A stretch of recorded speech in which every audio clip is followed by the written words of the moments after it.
Home loan चालू आहे. आरबीआयने तुमच्यासाठी एक सुपर डुपर गिफ्ट अनाऊन्स केलेलं आहे. कालच आरबीआयने 0.5% इंटरेस्ट रेट कमी केलेला आहे. म्हणजेच जेव्हा केव्हा आरबीआय इंटरेस्ट रेट कमी करते तेव्हा होम लोनचे पण व्याजदर कमी होतात. जेणेकरून फायदा कोणाला होणार आहे? तुमच्या आपल्यासारख्या माणसांना. सो तुमच्याकडे जेव्हा दोन ऑप्शन येतात, जेव्हा रेपो रेट कमी होतं, इंटरेस्ट रेट कमी होतं, तेव्हा बँक तुम्हाला दोन ऑप्शन देते.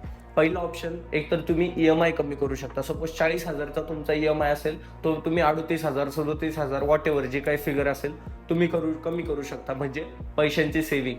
किंवा दुसरं ऑप्शन आहे, 20 वर्षाचं लोन तुमचं रिपेमेंट आहे, तुम्ही 18 वर्ष करू शकता. हे दोन्ही ऑप्शन असतात. तर हुशार माणूस कोणता ऑप्शन चूज करायला हवा? तर सपोज तुमच्याकडे 1 करोडचं लोन आहे. तर 1 करोडचं लोन मध्ये तुम्ही जर का तुमची ईएमआय कमी केला तर तुमचे 15 लाख रुपयाची सेव्हिंग होऊ शकते. तेच जर का तुम्ही टेन्युअर कमी केलं तर 35 लाख रुपयापर्यंत तुमची 1 करोडच्या लोनवरती, होम लोनवरती सेव्हिंग होऊ शकते. तर आजच तुम्ही डिसिजन घ्या आणि हुशार व्यक्ती असाल तर टेन्युअर कमी करा, ईएमआय तसाच राहू द्या. व्हिडिओ समजली नसेल, खाली दिलेल्या नंबरवरती मला कॉन्टॅक्ट करा आणि आपण 1 to 1 डिस्कशन करूया. आणि आपल्याकडे म्युच्युअल फंड असेल, इन्शुरन्स असेल आणि फायनान्शियल प्लॅनिंग असेल, प्रत्येक सेक्टरमध्ये आपली व्यंकटेश इन्व्हेस्टमेंटकडून सर्व्हिसेस भेटत आहेत.